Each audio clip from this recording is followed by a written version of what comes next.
Now that we've covered how to write the title and the subtitle, we want to write a really good product description. What does the product description ideally do?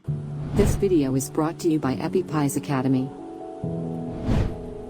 First, again, it has to be a really smart balance between the keywords you choose and being interesting for people to read, for people who are potential buyers. These are important people for us to get interested. But let me tell you a few quick words about the keywords, because when you write the descriptions, there are two types of SEO that you want to be aware of. For example, let's say you are selling on Amazon, whatever product it might be. There's one search that happens when people are searching on Amazon, but there's another search when people are searching Google. Sometimes Amazon listings come up in Google searches. So you want to sometimes keep both in mind. There are slight but important differences, because Amazon is a very authoritative site, and a lot of the keywords you might target with your own website that you might not be able to rank for, you can actually attempt to rank for in Google search. And Google search is the most competitive search engine out there. The Amazon search engine is actually easier, so you will most likely rank faster inside Amazon for a certain search term, and on the long term you might actually get lucky and rank for that term in actual Google search. But it's more possible for competitive keywords, it's more possible with Amazon listings than your own website, because Amazon is so authoritative. So that's what you should consider for keywords. I'll give you an example. When I create my listings of Udemy courses, I put the word course in there. Now on Udemy it's totally irrelevant because it's just courses. But what I want to do is when people search marketing course or something, business plan course on Google search, I want to come up with that for that term on Google search, course. So that term is useless for Amazon, for Udemy search, but it's very useful for Google search. Those are just examples. I don't even know if I rank for those particular terms, but those are just examples of how Google SEO is a little different than on-platform SEO, whatever platform you're on, Udemy or Amazon or something else, and you want to take advantage of both.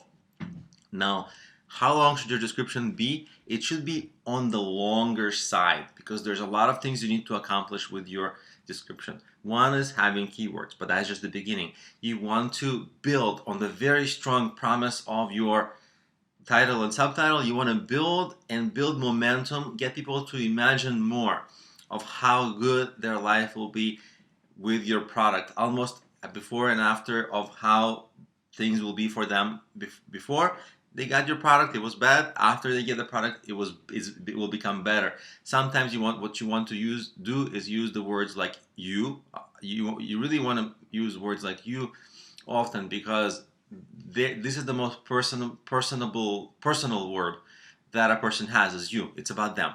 And the other word that you sometimes want to use is when you want people to really imagine how good their life will be after they get your product.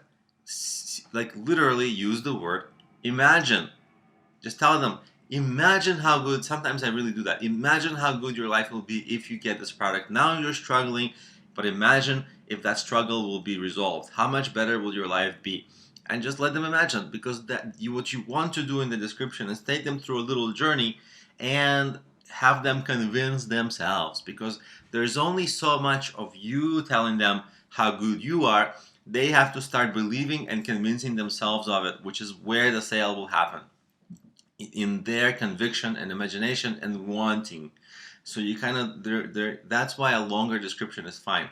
Now, because you have a long description, where do you put the call to action? Certainly you put a call to action at the end, but you should also put a call to action towards the beginning and maybe in the middle, because if the person is ready to buy, don't waste their time and don't risk that they're going to get bored of reading and go away. So if they're ready to buy faster, put a call to action earlier. If they're still reading, put a call to action in the middle, and definitely end with a call to action telling them to get whatever you need them to get. It sounds silly, but sometimes literally telling them get it now or something like that actually slightly increases the conversion rate. So that's the theory of how your product description should go. In the next video, let's go over examples.